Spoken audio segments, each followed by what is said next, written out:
All right, you guys. Jaguar just dropped their new commercial, and the big question tonight is how susceptible are classic brands to the cringe of the modern marketing campaign? Let's get into it. We've also got predictions. This is Bid Nerds. The bidding starts now. Bid Nerds is your YouTube card game show. All right, everybody. Welcome to a brand new episode of Bid Nerds. My name is John Polnik. I am coming to you live from downtown Las Vegas in the Container Park, along with my partner, Michael Deeb, in San Francisco. How are you, Michael Deeb? Just happy to be here, man.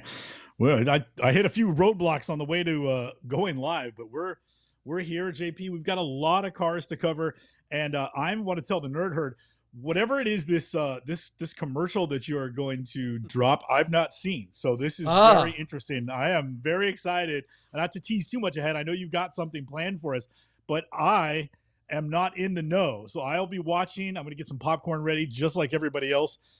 It made our thumbnail, so it's got to be something. And I can't wait to see what you're going to share with us.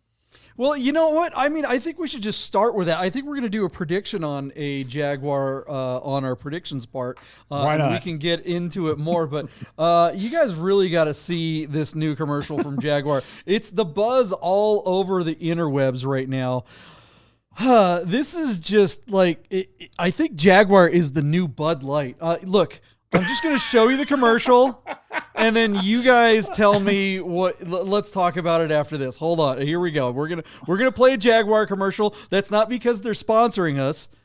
This is brand just new, right? We want you to see this commercial. It's dropped this morning. Here it is. Let's see here.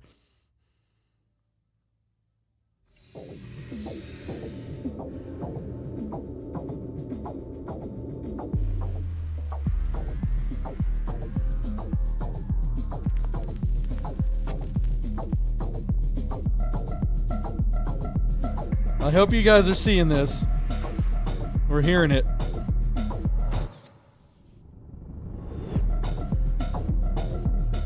Copy nothing, they say. Jaguar. Oh, with a new font.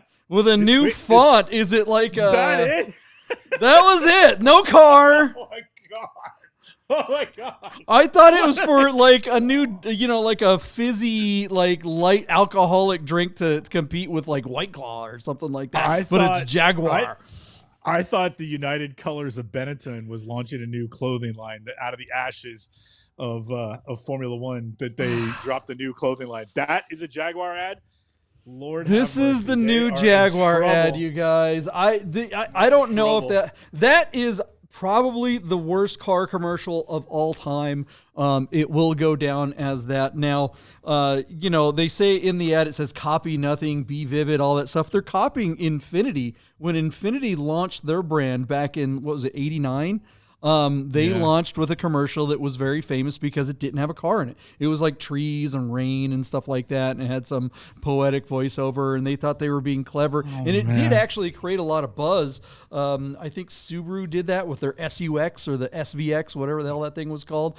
They did the same thing. They didn't actually show the car. They thought they were being clever. But this is circa 1990 stuff, guys. And Jaguar is just now coming up with this, and 30 years later. I worked for I worked for Ferrari in 2015, and Maserati was part of the in-house brand. And so Maserati blew 80% of their advertising budget for 2015 on a single 1-minute ad for the Super Bowl, which aired at the beginning of February. And there wasn't a car in the ad. It was like a baby crying and a huge wave. Which brand was this for? Maserati blew 80% of their Okay. advertising thing on a commercial with no car in it in February of 2015. And we knew the commercial was going to launch, but the commercial debuted. It was a world premiere. Even the brand people didn't know what it was. And so on Monday after the Super Bowl, we went into work and we're all sitting around like the water cooler, and we're like, like, that was horrible. Like, they are in so much trouble. And look at what Maserati has done. Nothing. I think I have a theory, and I'm hoping that Jaguar is playing 4D chess here. It's one of those things where they launched this because like Jaguar stopped making cars for about a year now. They had too much inventory. Nobody's been buying their stuff. They've really been struggling as a brand before this. If Jaguar announced they've got a new car coming out and their new commercial for they're going to unveil their new car like on Friday, would you tune in to see what the car was? Would I? Probably not. No. I mean, nobody would. Nobody cares, right? But now that they've launched this Dylan Mulvaney style ridiculousness, they're getting a lot of buzz. Like everybody, I guess Chris Harris did an emergency podcast this morning to talk about Jaguar and how screwed they are. You got to see this. So go look this commercial up, the unveiling on Twitter. It is so bad. Jaguar has all these canned responses. People are like, what is this? Even Elon Musk was like, do you guys make cars? and Jaguar was like invited Elon Musk to come to some, event that they're throwing, the unveiling of the actual car or something. But if they're playing 4D chess, this would be a great opportunity to just like come out with something that's just super ferocious and back to what we all loved about Jag, the power, let's face it, they were masculine cars, right? Powerful, gas guzzling, masculine, they were elegant. High-class cars. I always thought they were, the English have a pompousness that they're very proud of. And Jaguar, of all the British brands, really exuded that. This is my opinion. And I feel like all the cars that arrived here, from the 60s through the 80s, and then I don't know what Jaguar did in the 90s, but those cars were all very elegant. They weren't reliable, but they were, beautifully British. And that was something special. This logo I saw, and you're a king of fonts. That logo to me looked incredibly young.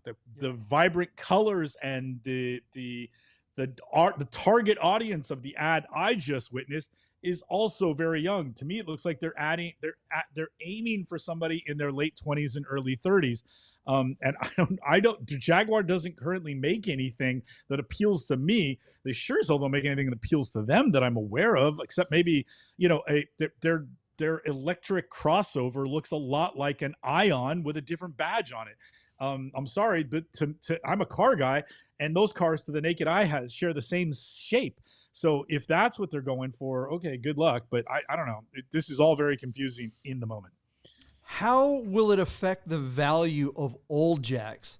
Because we know, like with Saabs, Saab went away, and it's not like the value of Saabs was ever very good from a longevity point of view anyway, but it's even worse now because, it's going to be really hard to get parts. If this destroys Jaguar, which it very well could, the big speculation is that they're going to come out with all EVs, which, that would go along right with their ad campaign that's 2 or 3 years old, from a sensibility point of view. Nobody wants this woke crap, and nobody wants EVs anymore. So what the hell are you guys doing? It's just we'll see. We shall see. Jaguar really messing it up. All right, guys, let's get to talking about values of cars and classic cars. That's what we do on this show. If you're new to the show, welcome. Thanks for hanging out. And hang out in the comments. Get in there in the live comments and introduce yourself to the Nerd Herd. You're going to make a whole bunch of friends down there in the Nerd Herd. I wish we were hanging out there. All right, let's get to the predictions on the last episode, and maybe we can see if there's a connection to the modern branding of the modern cars and how it affects the values of the old cars. What was the first car we made a prediction on the last episode, Michael Deeb? All right, JP. The Jaguar advertisement notwithstanding, the second biggest news story in the car market today was, and we have to go back and look at this 2010 Porsche 911 Sport Classic that was listed on Bring a Trailer with 4,000 miles from new. Now, Porsche only made 250 examples of this car, none of which were sold new in North America. This particular car is number 148 that was initially registered in Germany before being acquired by the selling dealer and imported to the United States in 2013 under the show and display exemption, which allowed the car to come in. The car is offered for sale with a clean Carfax and on a clean Massachusetts title. The car is located in Waltham, Massachusetts. And JP, this is a very special car. Almost every piece on this car is bespoke. That lower front air dam, the ducktail, the double bubble roof, all of the materials and the design of the interior. This was the only 2010 where you could get these beautiful sort of Fuchs retro style wheels. And then, of course, this car had the GTS power plant, so a normally aspirated 3.8 that makes over 410 horsepower. Very, very cool car. 6-speed manual. JP, if you ever had the chance to drive one, you'd consider yourself lucky. There are only a handful in the United States, and quite a few have sold previously in Europe around $400,000, and in some cases, with a few miles on them, a little bit less. So according to Classic.com, the average selling price for a sport classic is just $414,800. We did see one sell in the United States with just 1,000 miles about a year ago, and that car brought $650,000 or something. But I thought this car with a few more miles, and the market being a little softer than it was a year ago, I thought this car would just go over the average. I said 420 grand at Hammer. John, you took the over at $450,997 at Hammer. And John, although you technically get the win, neither one of us deserves it, because this car hammered for $617,000 where it sold on 42 bids. Chris Carbine told me that his bid was around 600.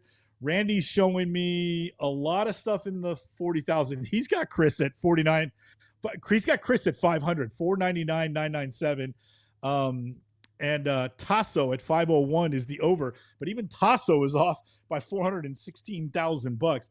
JP, this result rivals what we saw the last one that sold here, which makes me believe that because this car was a unobtainium gray market only and ridiculously low production numbers, that if you were to be able to acquire one in the $400,000 range and get it titled in the United States and present it in excellent condition, that you might have quite a bit of equity in your hands when it's all said and done. Interesting result. JP, even if this car shot to the moon, I just didn't think it would break 600. This result kind of has me stunned. What about you? Yeah, I think Bitcoin is up to what, $94,000 today or something like that, and it's been on a rip. So I think we're going to continue to see big value cars like this start to really come up in value. I think a lot of that money is going to wind up in the car world. So if you are sitting on some really cool, rare stuff, I think you are probably going to do just fine. Do you think it's going to translate to like regular exotics? Personally, I don't. What do you think, Deeb? No, I don't. I think that this car is an anomaly. Again, if we're talking about the average of what they've been selling for over Europe, this is 50% more money, JP. And so, when we take that formula, apply it to any other exotic, is your Challenge Stradale or your GT3 RS going to suddenly be worth 50% more money because Bitcoin touched $95,000 even today?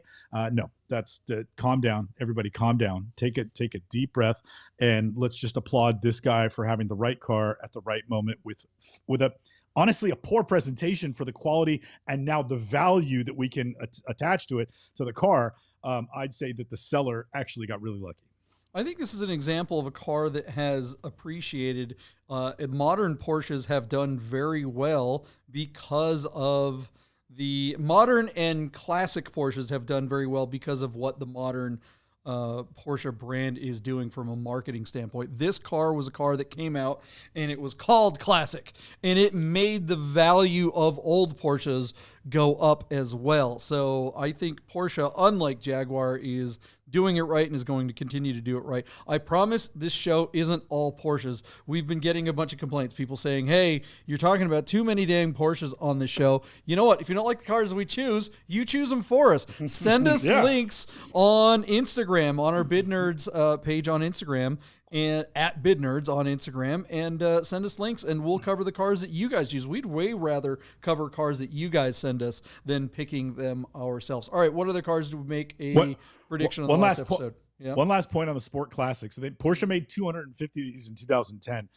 JP, last year we saw Porsche put together a 996 Sport Classic, copying this formula with the classic gray and the ghosted stripes, and a hopped up motor and some bespoke bit. They made one of those as a Porsche Classic project. That car was auctioned for sale, and Jerry Seinfeld bought the car and paid $1 million for it.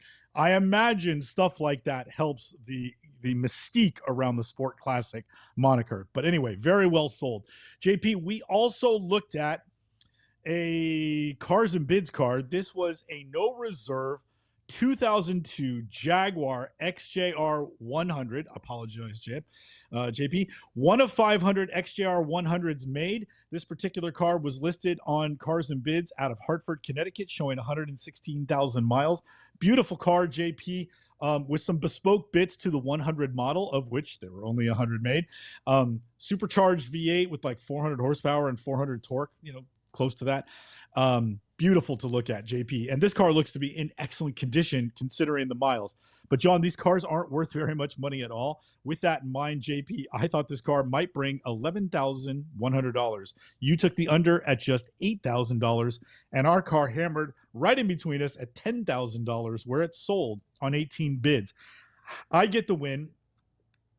Here's a car that, again, Jaguar, if this car had been reliable and held up well, I think these cars would have held their value well. The design that's on there still looks beautiful and fresh to me today, despite being 23 model years old. That's a handsome, somewhat contemporary modern design, and I like it, even though it's an old-fashioned 3-box. I prefer that. I like the way that car looks. But you couldn't give me that car. I would just turn around and sell it. I wouldn't drive it. I wouldn't take my chances on it. And I think that's the uphill climb Jaguar is facing when they come out with this total refresh of their rebranding and aim for a younger buyer who might not carry the stigmatism we're talking about as we look at the value of this 2002 XJR 100. What about you, John? What do you take from that result considering today's light?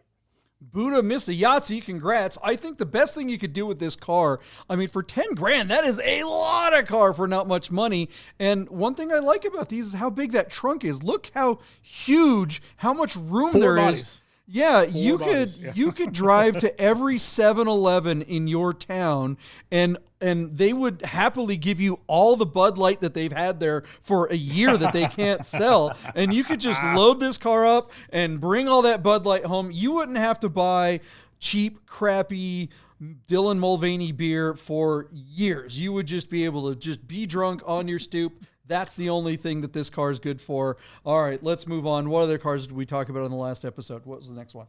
Check that one off our list. JP, your old friend, the 964 Slant Nose, showed up on PCAR Market, checking in on our 1990 Porsche 964 Carrera 4 Coupe with a slant nose conversion.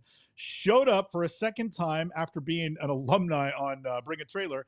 It failed to sell at $57,000 last time around. JP, this car came back to market. We had a laugh, and then I said $47,000. I thought it would bring 10 grand less than its last trip to market at auction. JP, you took the over at $50,000, and much to our surprise, much to not our surprise, the car hammered for $58,563, where it failed to sell on like 25 bids.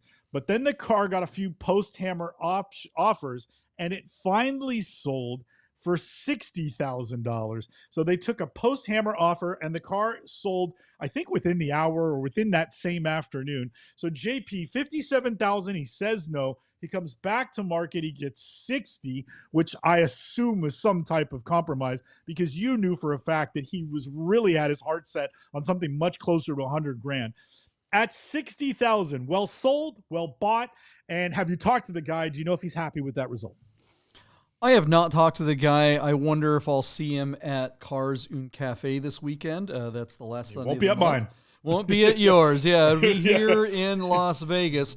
Look, they told me, or he told me, the guy who was representing the car, not the actual owner, what the reserve was, and it was ridiculously high. It was absolutely patently ridiculously high. And to the point where I was like, you know what? I'm out. Because I actually like this car. I think I talked about that the first time we covered it. I think this car has potential to be actually pretty damn sick. And had I known he would have taken 60 a couple of months ago, I probably would have jumped on this thing. This is still a low mileage, or at least a decent mileage, very clean 964 at the end of the day. This is a very well-maintained car. This thing is straight, and it has the potential to be something really cool and unique. And this is where it's just so annoying.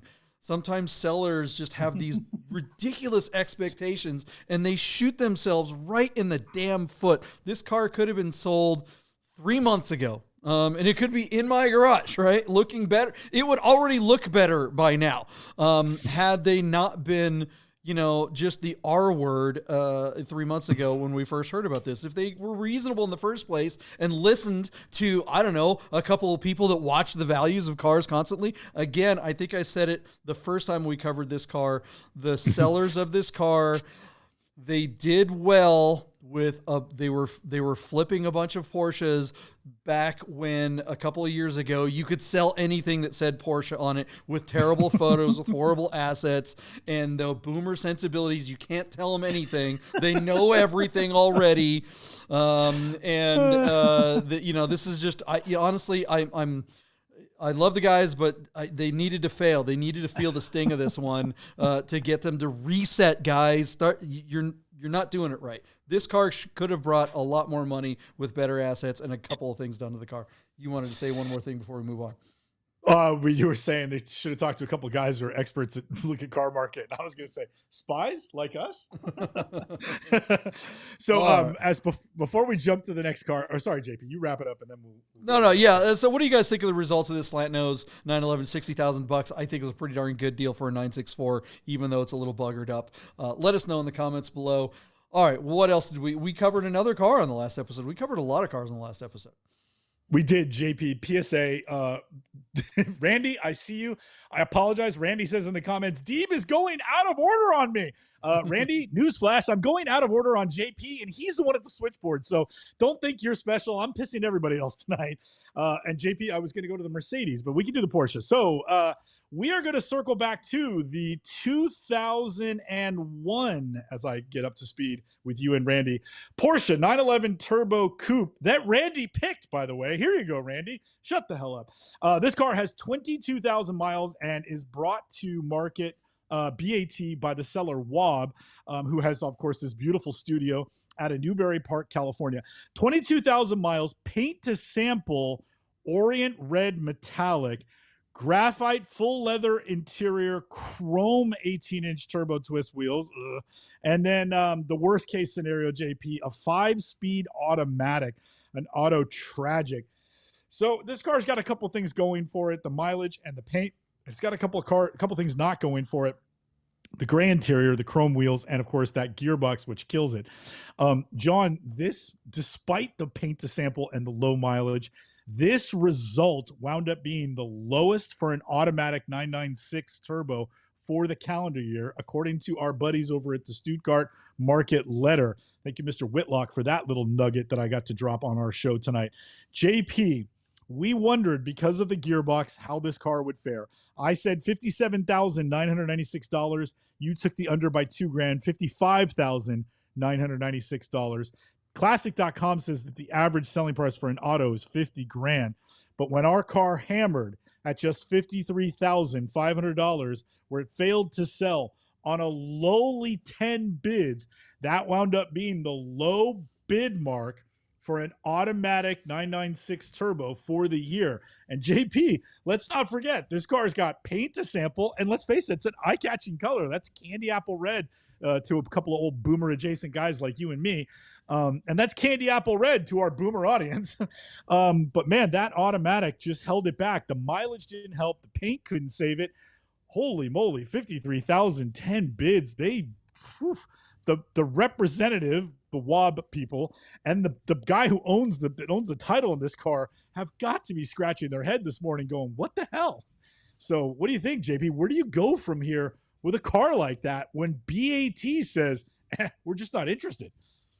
Yeah, you go to Works Reunion, you put a for sale sign on it with no price tag on it, and when people come up and ask, hey, how much is the car? Then they go, well, a lot of them are going for a bunch of other money. You look at the comments from the seller, and this surprised me because Wob is a well-known seller. Looking at the comments of this auction post-Hammer, they were just... I couldn't believe how lame their answer was. Oh, it's a slow day. Look at some of the other samples out there. Guys, nobody wants a Tiptronic 996. This is not a mystery. I don't care how low miles it is. I don't care how rare the color is. It's got a gray interior, it's got chrome wheels, and it's got the transmission that nobody wants. I am surprised that it got as much money as it did. I said that on the last episode when we were talking about it. It was already in the 40s. Frankly, this is a $35,000 car to me. I mean, that's it. Nobody want this car. This car is the ugliest, least attractive, least wanted version of almost any Porsche ever. Especially 996 turbo like this in this configuration. Keep it. You can have it. You said that if you had won, which car was it earlier? You said if you won the car, you wouldn't even drive it. You would just sell it immediately. Yeah. I don't know which car that was, but this is the same thing. Jaguar. The Jaguar. If somebody said, hey, this is your car, you can have it for free, I'd be like, oh, thanks. Right to Marketplace. Or actually, this is a car that you would put on PCA's classifieds because some pleated shorts guy is about the only guy that's going to want this car, and you'd be lucky if you got $40,000 for it. I think they're so dumb not to take the 50-something grand. Yeah, I'm going to give you some free advice, and this is from somebody who considers himself an expert. Find out from your local Porsche Classic partner, wherever you or the car is located. Go talk to somebody at Porsche Classic and have them do a little homework for you and find out how many 996 turbos were ever painted Orient Red Metallic. Bring that nugget. It's going to be one of 18 or one of 12 ever for the world from like 5 years of running 996 turbos. Find out what that ridiculously low number is. Relist the car with that number in the first paragraph and run it no reserve. And that's your only chance to get more than $53,000 for the car. You're welcome. This is like it's like when you see one of these at a Jaguar dealership or not even a Jaguar dealership's a bad example because Jaguar dealerships is a European car, but like a Hyundai dealership or at CarMax, they would get a car in like this and they would look at the book value and no one in the entire 50,000 square foot building would know the difference between a Tiptronic and a manual or would even realize that the manual ones are more valuable. They would just look at the NADA says it's worth $65,000. Oh, and a $25,000 ad for low miles. Okay, it must be worth $75,000. No, guys, Wob should know better. They should have taken the 50 grand run. They are stuck with this car. All right, let's move on. There's still another car. We made so many predictions on the last episode. Jeez Louise.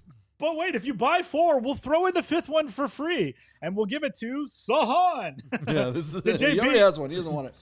Yeah, so JP, we're taking a look at a 2014 Mercedes-Benz C63 AMG Sedan Edition 507. The car JP thought they were never going to be stupid enough to make. On Bring a Trailer, located out of Miami, Florida, and showing 68,000 miles from new, this was originally a Canadian market example that was brought down to the United States in 2021.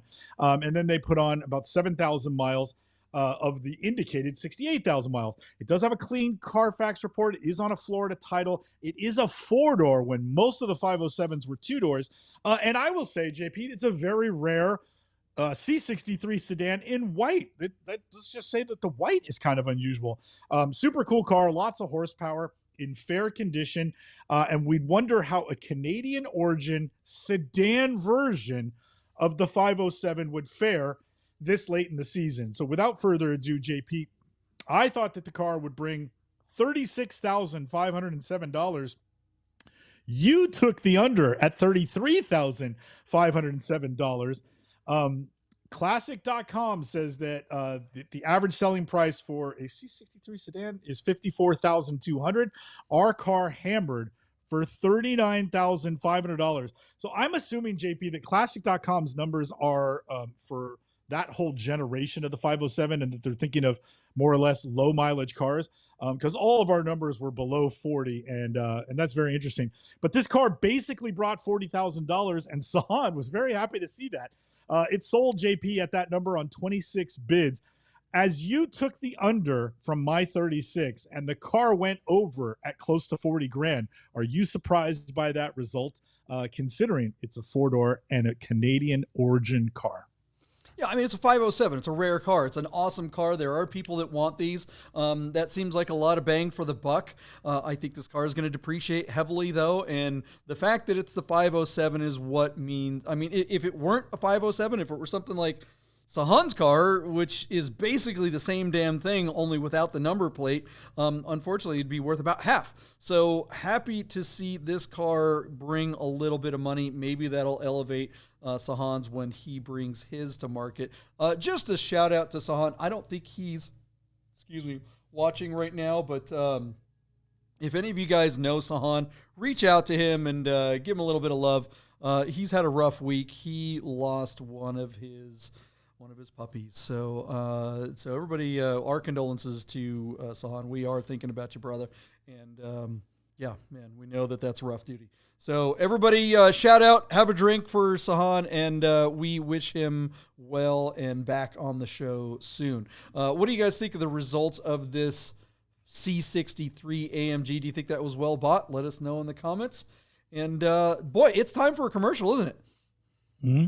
All right, we're gonna go to Godden. We'll be right back after this. Hey guys, I gotta tell you about our friends Godden Porsche of Las Vegas and Godden Classic. If you're looking for a new Porsche or a classic, you gotta call our friend Steve at Godden. This guy. Save yourself the hassle of screwing around with all the auctions like we always talk about, and just talk to Steve. He'll find you the classic Porsche you're looking for. Godden Porsche of Las Vegas.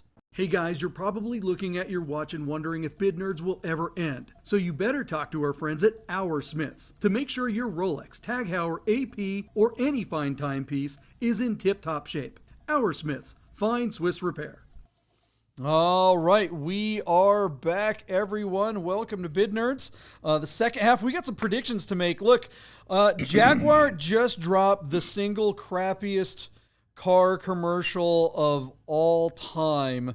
I'm going to play it in the background here, but I'm going to turn the audio off here. I mean, this is just if you guys haven't seen this commercial yet, this is a Bud Light moment. It seems like Jaguar just wants to throw their brand in the toilet.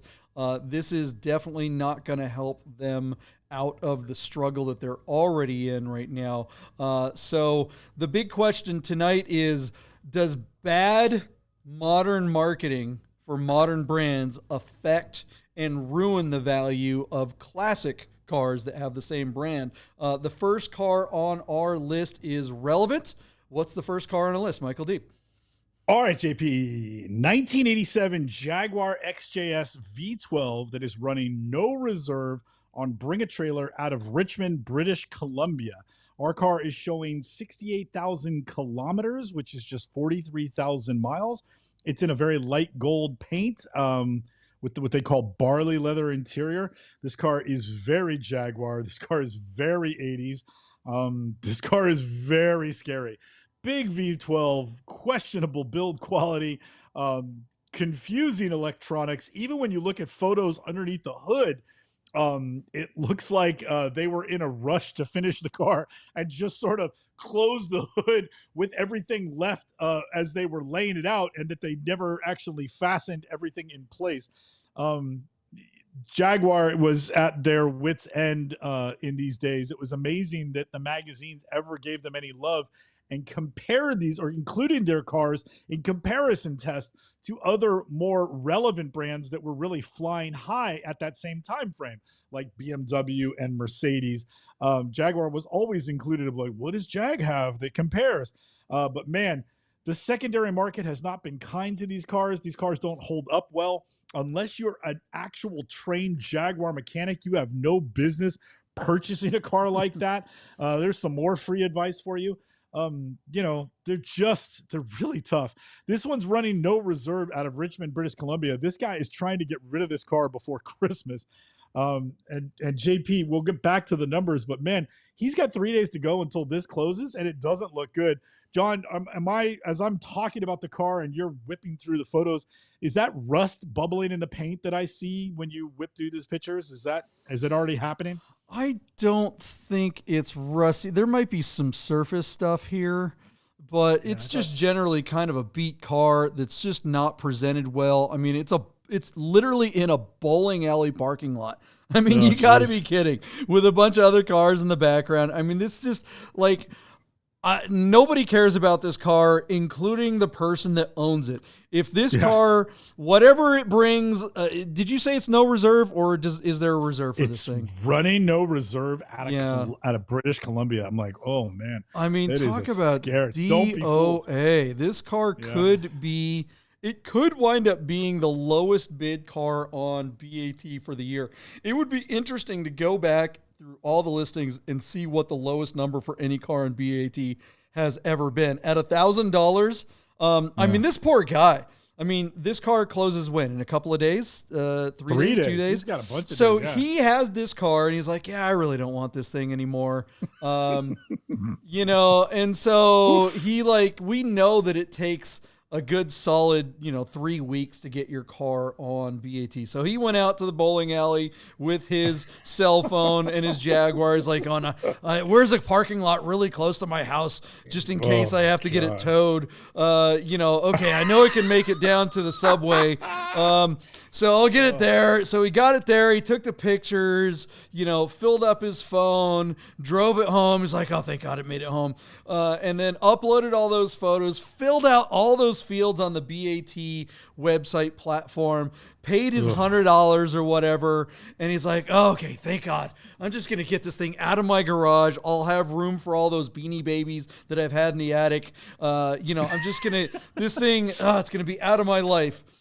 And maybe I'll have a few extra $1,000 in my pocket going into the holidays. And here it is 3 days before his auction closes, and he fires up Twitter, and Jaguar drops that commercial. And he's like, God damn it! What the fuck? It's like, he'll never get rid of this thing. At least he was smart enough to put it on at no reserve. He's going to get $1,000 if he's lucky.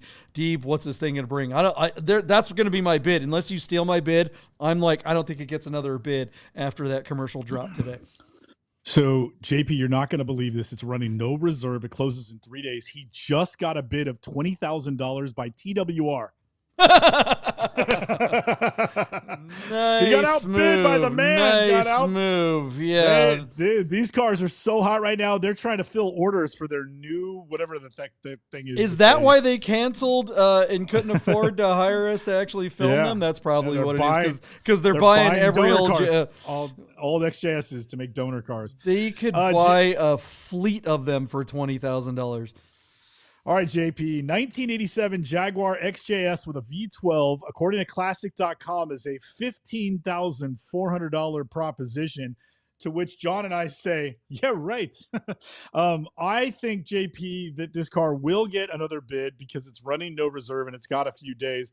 But, JP, I don't think this car's going anywhere. I'm going to go $2,600. I don't think it's going to get squat. What are you saying it's DOA at $1,100? Yeah, that's it. It's not getting any more bids. It's not getting. I mean, which is crazy on a no reserve. That'd be interesting. That would. Look, just to get it. Like, okay, it's going to cost you a couple of grand to get. I mean, unless you live in Seattle or something like that, you go up to the border and meet the guy and do the paperwork there, I guess. But if it makes it home, do you live in Bellingham or if you're Canadian? I mean, who's buying this thing? It's going to cost you $2,500 to ship it pretty much anywhere decent in the country. Nobody wants this thing. It's a beat-up old Jag in a parking lot. If it were really nice, if it were presented really well, if it had some kind of provenance, if it had a trunk full of crack, if it had anything other than just, beige on beige. I mean, somebody in the comments is like, it definitely has a skid mark on the front seat from some old guy. Chris Carbine's going to pay the guy $4,800 for it.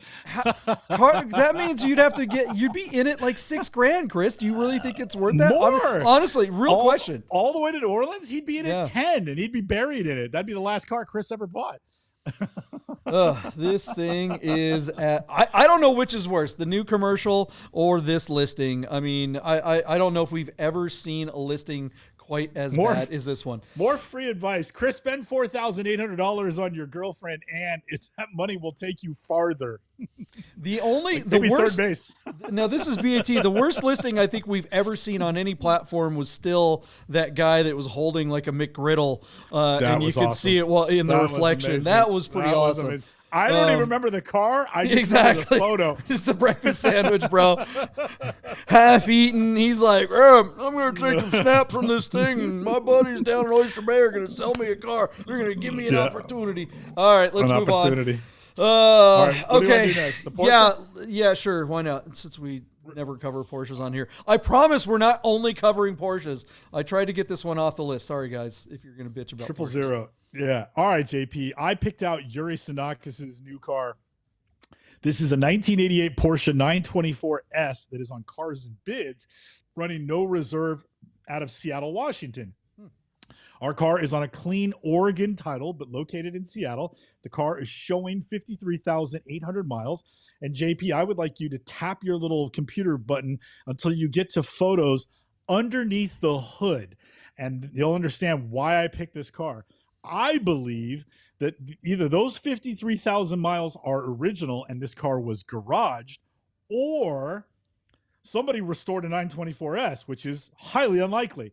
But when you look at how clean that hood is, holy God, all the zinc coated hardware. I mean, that car looks like it is on the showroom floor. Now, the big news is most 924s have an Audi derived engine, but the 87 and 88 S's got the new Porsche built for inline 4 of the same 2.5 liter. And in this instance, the car is made about 160 horsepower.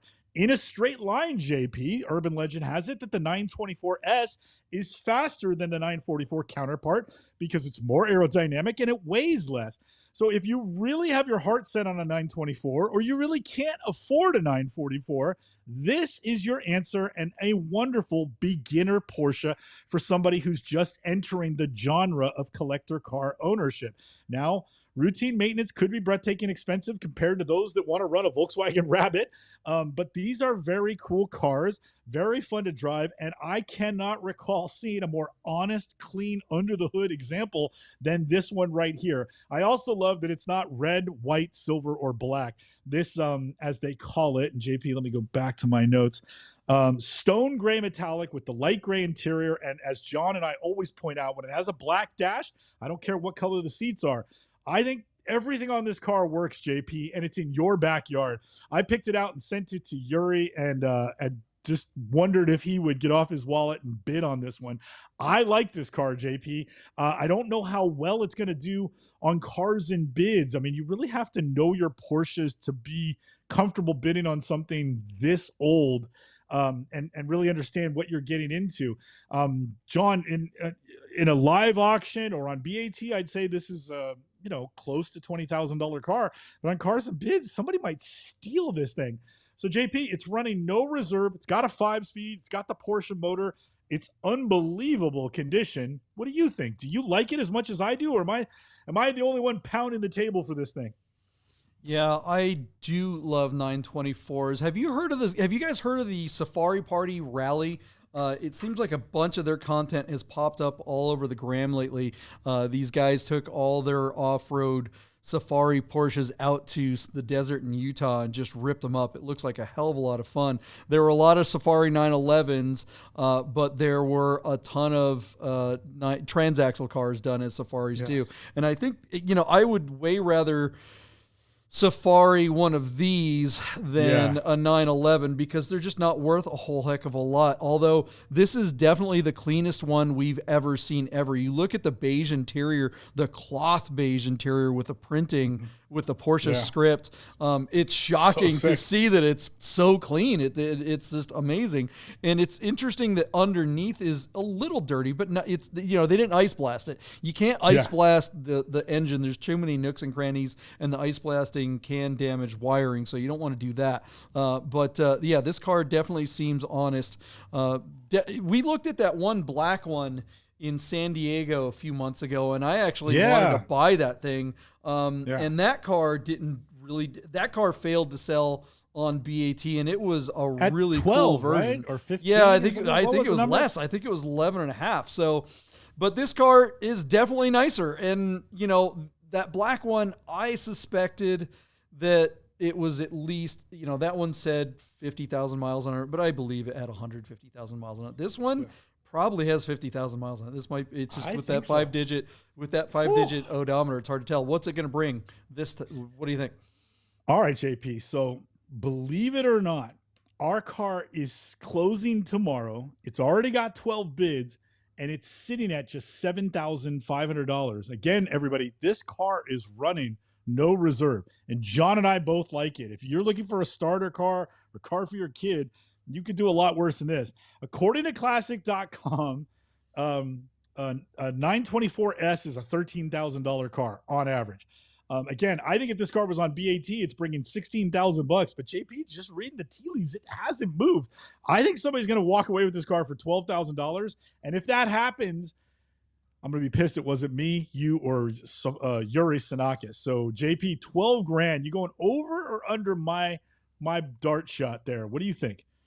Yeah, I think people are optimistic. I think anyone that's been looking for one of these is probably going, sure, this might just be the one. You said what? Yeah. 12 what? 12 grand. 12 grand. It's at 7,500, and I'm going to go $12,000, and it's going to sell. It's no reserve.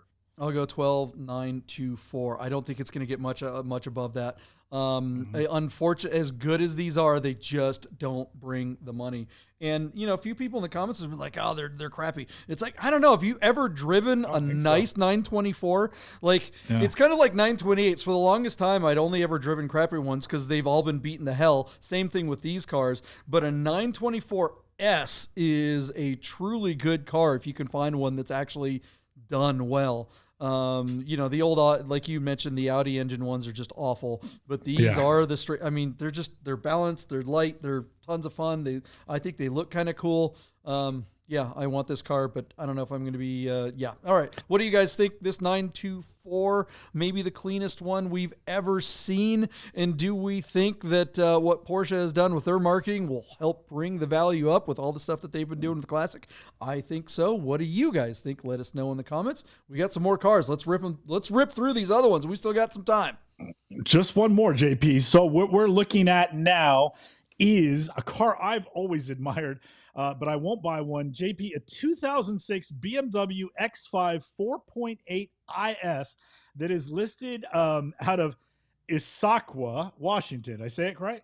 Issaquah. Put the emphasis on the incorrect syllable. I do that all the time. Issaquah.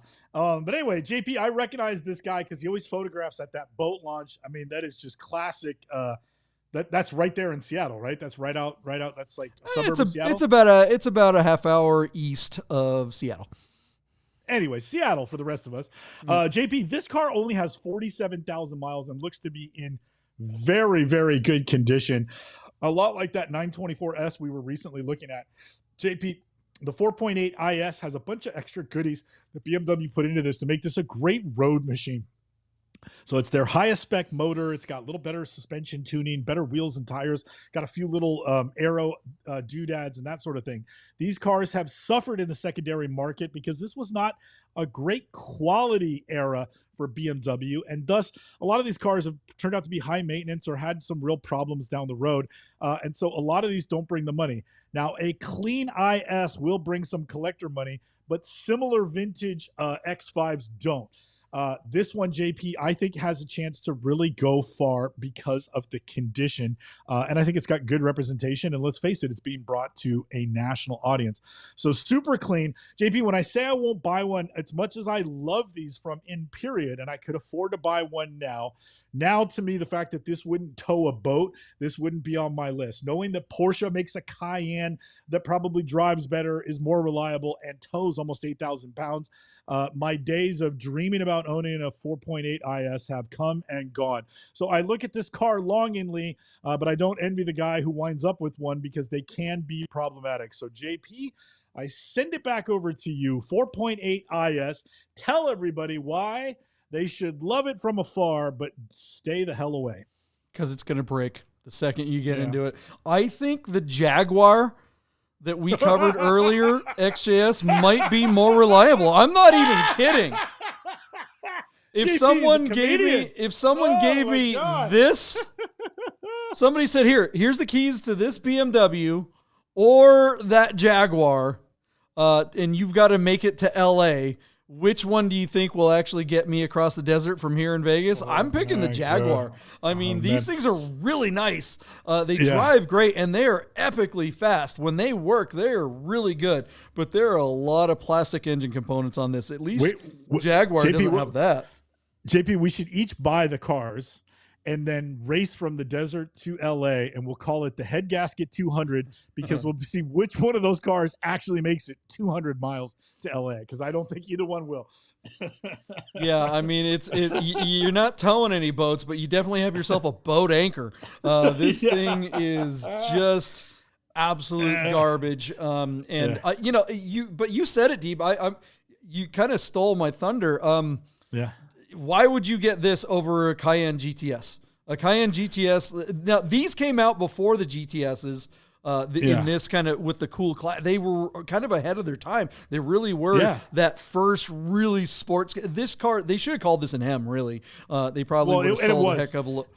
They should have put it on there, but they didn't. But it really was an M in spirit, because it had all the M tuning, you know, brakes and speed rated tires and all that. They just didn't want to dilute the M band. It had to be a sports car. They didn't think anybody would take an SUV as a sporty vehicle seriously, so they withheld the M. But you're right, JP. Everything about this was M, sort of like the 850 CSI. That was also an M, but they at that time were too stubborn. Now they use the M badge too liberally. But JP, 355 horsepower, 370 pound-foot of torque.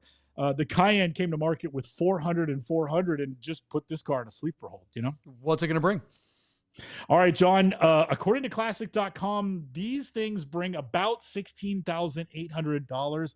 John, our car is sitting at $14,500, and it closes in 2 days. That $14,500 comes to us by way of 11 bids. John, I think somebody's going to see the red mist. I think this car gets twice as much as where it's at now. I'm all in at $28,000, where it will definitely sell. I feel sorry for the guy that gets it, unless he's a BMW technician. And John, before you comment, I just want to give a quick shout out to Jamie Ruth, who's in the comments. That's Gigi, my friend, who I've met a couple times in the last few years. She is a new member of the herd, and she's in the comments. Everybody say hi to Jamie. She's a doll, and she probably knows cars better than you do. Don't challenge her. She'll embarrass you. I wouldn't. What was her bid? Has she given us a bid in the comments? No, Jamie's still getting up to speed. Jamie, where's your bid? I don't see one on her. But if she does, Randy will have it, and we'll talk about it next show.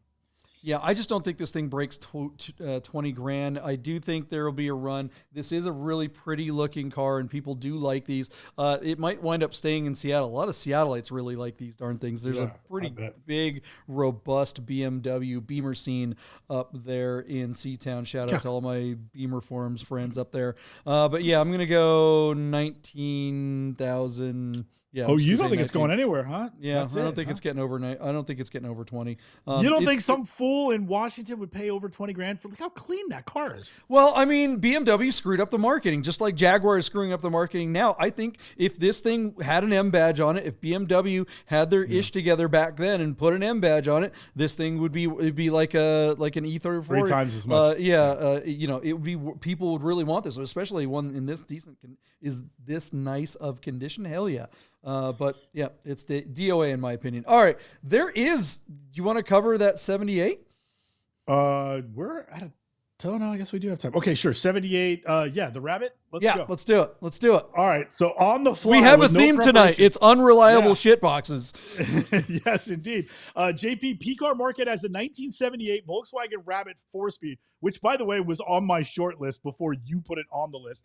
John, this photograph, that first shot, It almost looks like it's in the damn Alps. It's apparently this car is in Burbank, California, which means those photographs are for somewhere up in the crest.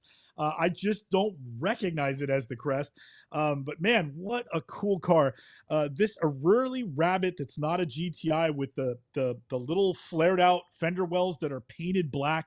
And then there's kind of that cam tail under the hatchback that has also got some black paint. And then the cloth plaid seats. JP, there are styling details to die for on this early Gigaro design car. Wolfsburg on the steering wheel means it's a German-built Rabbit. I imagine the build quality is pretty good. But the big news here, JP, is that this car still exists today. It's not a GTI, but it looks like it's been fastidiously cared for as if it were a GTI. JP, this, and the term gets thrown around a lot, a time capsule, but this car looks as good as it gets for the vintage, and so many Volkswagens are young and poorly owned and just not cared for. This car looks like it's been garaged its whole life, and so we wonder where it's going to go. John, I will start by saying this car is absolutely on the wrong platform. With 2 days to go, it's just got 3 bids on PCAR Market. This car should have been on BAT. Quickly, JP, what do you think about the car? Why'd you select it?